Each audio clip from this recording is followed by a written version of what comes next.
When exploring open worlds, players make use of many types of vehicles, from horses to motorbikes to planes to spaceships. We often do not think twice when using a quicker method of transportation in a sandbox title, yet the ramifications of how quickly the player travels and how the vehicle is structured can actually have an effect on the perceived gameplay, how the game feels to play. How, you may ask? First things first, roll the intro.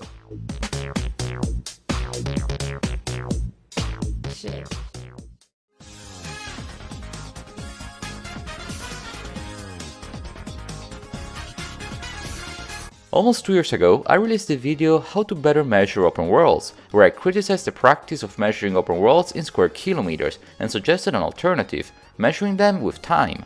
For various games, I answered the question, how long does it take to travel from one end of the map to the other? I made a beautiful Excel table, and I found time to be a more effective way to truly understand the perceived size of a world from the point of view of the player.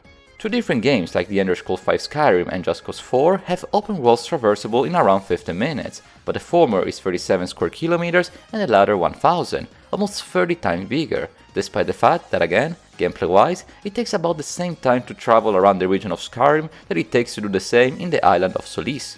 But how is that possible, you may ask? Keep in mind that for each game I took in consideration the various traveling options. In Skyrim you got a horse, and in Just Cause you got a Formula 1 looking car, so of course the player will cover a greater distance in the latter game.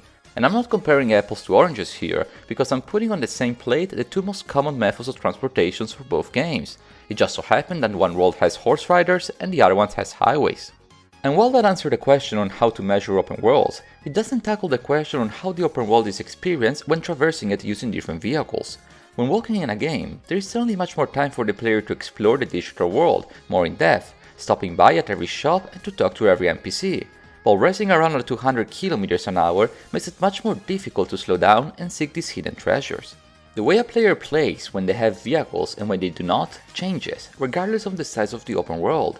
In today's video, in fact, I wish to discuss just that. How does the gaming experience transform when players are given the possibility of traversing the world much quicker? Is there a noticeable change in the gameplay dynamic when walking, riding or driving around the gaming world? Let's find out.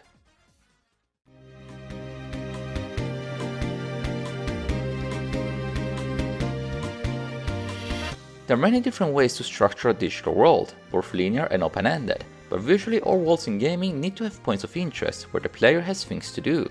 While the world itself can be thrilling to explore even without a precise destination, the world's function is to be a container that holds activities that can only be done in certain spots of the map. This is basically the definition of what a setting is, a place where the main events of a story take place. But while the vast majority of open worlds have this common feature, the distance between these points of interest can vary greatly. Far Cry 6 vast Yara may hide quests deep inside forests, below lakes and above mountain peaks, requiring the player to drive, sail or skydive towards missions. Yakuza 0's Kamurocho meanwhile consists of 4 streets and a plaza. Everything in the game is walking distance from the player, and to go from one point of interest to the other one, the player simply needs to, well, cross the street. Vehicles allow players to travel bigger open worlds faster to reduce the time it takes to go from one point of interest to the other. It would be insane to walk the entirety of the Sahara Desert in Assassin's Creed Origin just to tell a character you have completed a quest, especially when you can ride an animal to move faster. Luckily I didn't make the same mistake twice, thanks Tiro for letting me know. But anyways, going back on track, the function vehicles play in the game design therefore is to make bigger worlds feel smaller, easily traversable, so that the player is not bored when he or she needs to travel for longer periods of time. While it can be enjoyable to roam around freely from time to time, the player cannot roam around forever just to find something to do. Vehicles are there to make sure that any part of the world can be reached within a reasonable amount of time. I think it is pretty easy to understand that vehicles make the player's movement around the map faster. There's very little to debate here. What is however more interesting is to analyze how gaming worlds adapt to the speed of the player in order to make their worlds feel natural to play. In other words, the structure of the open world has to revolve around the player's capability of movement and the vehicles they use to do so. This may sound odd at first, since you would think that vehicles are just a nice little addition developers add as an afterthought, after already structuring other core aspects of the game. However, vehicles are part of these core aspects to begin with. A game that lacks vision on how vehicles will impact the movement of the player are often games boring to play.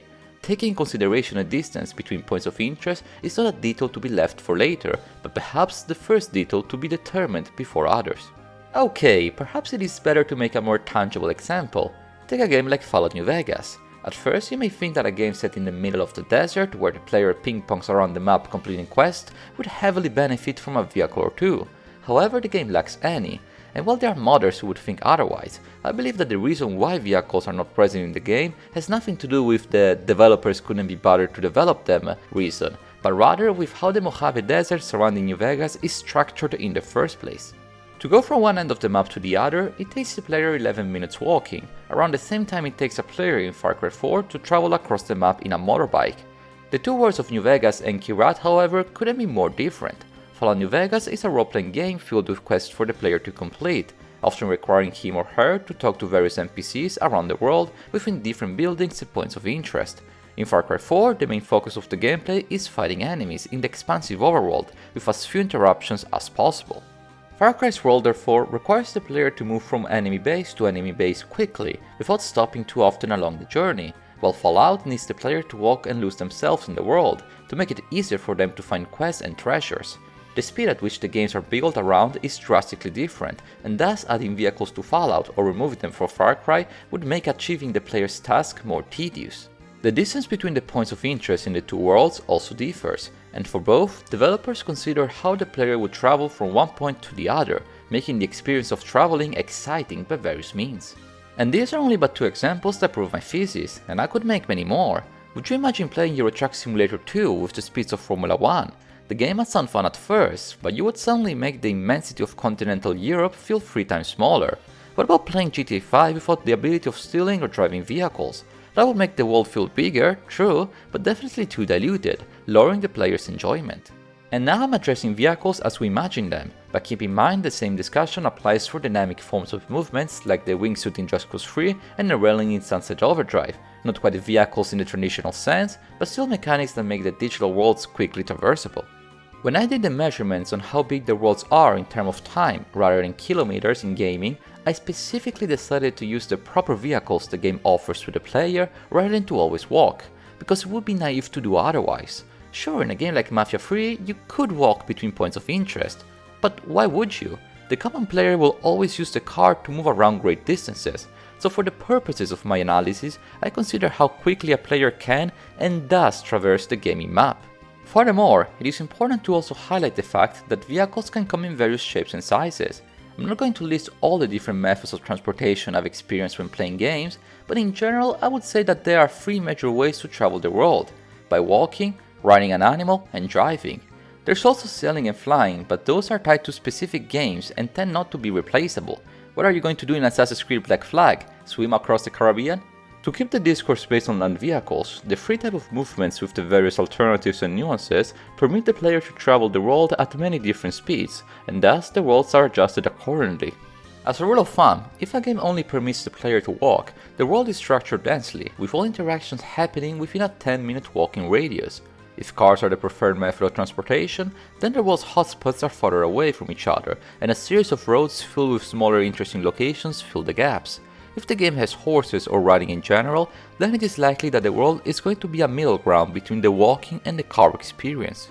For my experience, I think horses or slow vehicles like motorcycles permit a world to be both packly dense with things to do, but also open enough to let the player roam around freely without being overly distracted.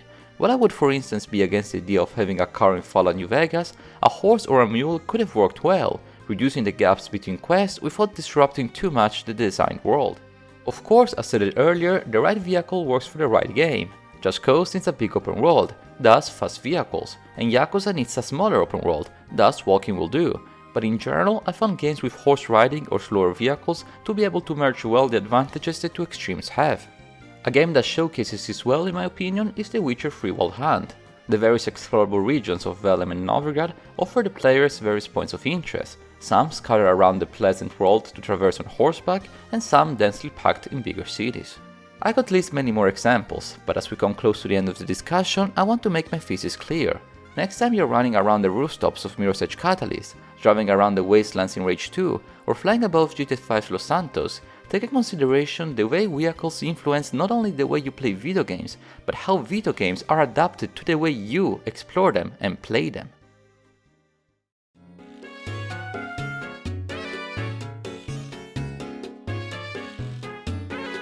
The way vehicles change gaming worlds is fascinating. At first, it is easy to think that vehicles are just a neat addition, but the more I reflected about their incorporations within the game design, and the more I understood the key role they played in the game design.